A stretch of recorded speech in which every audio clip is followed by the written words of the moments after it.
पिछले 70 साल में बहुत से काम नहीं हुए, तो अब उन काम करने में कुछ समय तो लगता है। तो बहुत सारी चीज़ें हैं, बहुत सारी डिमांड्स हैं, तो उनको, लेकिन अब ये हम लोगों का क्लियर कट प्रिंसिपल है कि हम लोग जो काम कहेंगे वो होगा।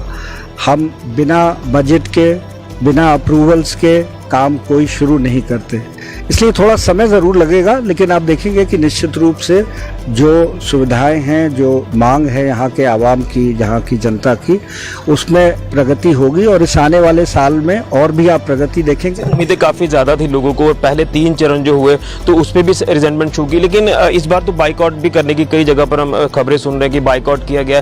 क्या लगता है कि वाकई में ज़मीनी सतह पर जो ऑफिसर्स हैं वो वहाँ पहुँच नहीं पाए? फार फ्लंग एरियाज़ की बात करें तो वहाँ पर भी डेवलपमेंटल कार्य काफ़ी रुके हुए हैं। देखिए, आप खुद ही सब जगह जाते हैं, आप औरों की क्यों, आप खुद जाके देख लीजिए ना कि कितने काम हो रहे हैं। बहुत से काम मैं आपको आंकड़े नहीं देना चाहता, लेकिन हज़ारों काम जो रुके हुए थे वो पूरे हो रहे हैं। आगे आने वाले समय में आप देखेंगे और काम पहले के मुकाबले अगर देखें तो इस बार काफ़ी ये फ्रूटफुल साबित हो रहे हैं। बिल्कुल, निश्चित रूप से बहुत ही उपयोगी है। हमारे साथ बातचीत करने के लिए मौजूद हैं आर भटनागर साहब, एडवाइजर टू एलजी। आज यहाँ सांबा में पहुंचे हैं, बैक टू विलेज 4 चल रहा है, तो किस तरह से यहाँ पर व्यवस्थाओं का जायजा लिया गया है और लगातार कई सवालिया निशान भी खड़े हो रहे हैं कि बैक टू विलेज जो 4 चलाया गया है तो पहले काम नहीं हुए और इस बार कई जनप्रतिनिधियों ने बाइकआउट भी किया है। सर, मैं जानना चाहूँगा कि बैक टू विलेज 4 की ये जो कड़ी है तो क्या कहेंगे, कितना फ्रूटफुल साबित हो रहा है? क्योंकि पहले भी सवालिया निशान खड़े हुए, लेकिन अब क्या लगता है कि पहले के मुकाबले काम हुए हैं या नहीं हुए? क्या कुछ रिस्पॉन्स जो है वो जनप्रतिनिधियों का और लोगों का आपको देखने को मिल रहा है? देखिए, आज जो ये बैक टू विलेज 4 का कार्यक्रम किया जा रहा है, इसके कई उद्देश्य हैं। एक तो आपने देखा, सीनियर ऑफिसर्स सभी गांव में खुद जा रहे हैं।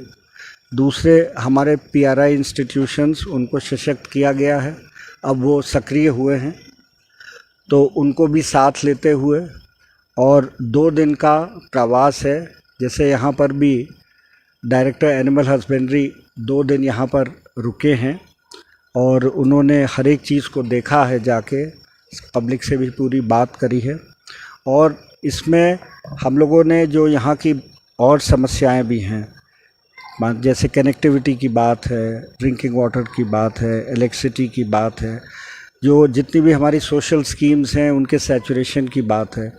तो जो गवर्नमेंट ऑफ इंडिया की स्कीम्स हैं वो ज़्यादातर यहाँ पे लगभग सैचुरेशन पर हैं, कुछ थोड़े कंपोनेंट्स रह गए हैं, उसके बारे में बात की गई है। साथ ही साथ जो यहाँ पे ज़रूरतें और लोगों की हैं एम्प्लॉयमेंट के लिए, यहाँ पर ये ऑब्जेक्टिव रखा गया कि 15 यूथ्स को जो है, जिनको अभी चिन्हित कर लिया गया है, उनकी एप्लीकेशंस आ गई हैं कि उनको स्वरोज़गार के लिए बैंक से लोन्स वगैरह दिलाए जाएंगे। इसी तरीके से 20 यूथ्स को स्किल करने का भी इसमें प्रोग्राम है। तो जो बहुत सारी स्कीम्स हैं रोज़गार करने की, चलाने की, लोगों को स्किल करने की, और ये देखना कि जो बेसिक गवर्नमेंट सर्विसेज हैं उनकी डिलीवरी लास्ट माइल तक हो पा रही है कि नहीं। तो ये एक प्रयास है जिससे कि प्रशासन और शासन दोनों आपके द्वार पर ही आता है देखने उन समस्याओं को। जो आप जानते हैं कि आजकल सोसाइटी एस्पिरेशनल है, बहुत सारी चीज़ें हैं, पिछले 70 साल में बहुत से काम नहीं हुए, तो अब उन काम करने में कुछ समय तो लगता है। तो बहुत सारी चीज़ें हैं, बहुत सारी डिमांड्स हैं, तो उनको, लेकिन अब ये हम लोगों का क्लियर कट प्रिंसिपल है कि हम लोग जो काम कहेंगे वो होगा।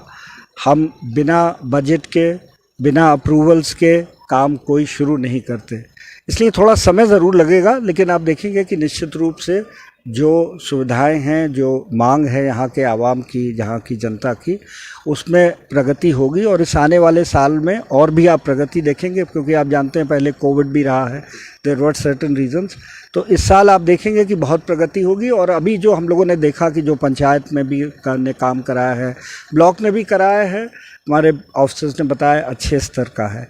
तो ये इससे बैक टू विलेज इनिशिएटिव से बहुत एक तो गति मिलेगी, और दूसरे जो सही स्थिति है ग्राउंड की, उसका संज्ञान सभी ले सकेंगे।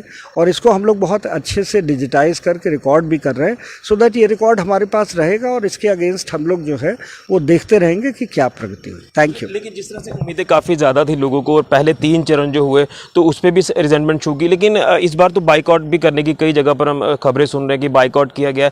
क्या लगता है कि वाकई में ज़मीनी सतह पर जो ऑफिसर्स हैं वो वहाँ पहुँच नहीं पाए? फार फ्लंग एरियाज़ की बात करें तो वहाँ पर भी डेवलपमेंटल कार्य काफ़ी रुके हुए हैं। देखिए, आप खुद ही सब जगह जाते हैं, आप औरों की क्यों, आप खुद जाके देख लीजिए ना कि कितने काम हो रहे हैं।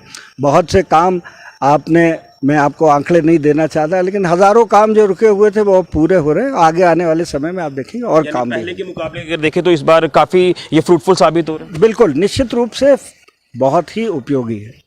बिल्कुल, आपको बता दें कि चलें कि जिस तरह से बैक टू विलेज 4 इस समय लगातार जारी है और तमाम डिस्ट्रिक्ट ऑफिसर जो है वो ग्राउंड रियलिटी भी चेक कर रहे हैं कि कितना काम हुआ है, कितना नहीं हुआ है। और ख़ासतौर पर आला अधिकारियों की बात करें तो वो यहाँ पर आकर उनसे रिपोर्ट जो वो ले रहे हैं। लेकिन जिस तरह से सवालिया निशान खड़े हुए बैक टू विलेज 4 के कार्यक्रम पर, पहले 3 चरणों में देखा कि काम तो हुए लेकिन कई ऐसे काम हैं जो रुके पड़े हैं और इसी को लेकर लगातार लोगों ने अपना जो रोष है वो भी व्यक्त किया है। लेकिन जिस तरह से अब उम्मीद एक जागी है कि पहले के मुकाबले इस बार काम जो वो हो रहे हैं, लेकिन फिर ऐसे क्या कारण है कि जो रिजेंटमेंट तमाम जनप्रतिनिधि अपनी दिखा रहे हैं आला अधिकारियों को और ये बाइकआउट करने का भी सिलसिला जो है वो जारी है। अब देखना यह है कि ये कितना फ्रूटफुल साबित होता है। लेकिन फिलहाल जो आर भटनागर जी ने कहा है कि इस बार जो वो पहले के मुकाबले काम ज़्यादा हुए हैं और आने वाले समय में जो काम बचे हैं वो लगातार किए जाएंगे और कहीं किसी को भी कोई शिकायत ना रहे, इसको लेकर काम जो वो प्रायोरिटी पर किए जा रहे हैं। पहले 70 सालों में काम नहीं हुए, लेकिन अब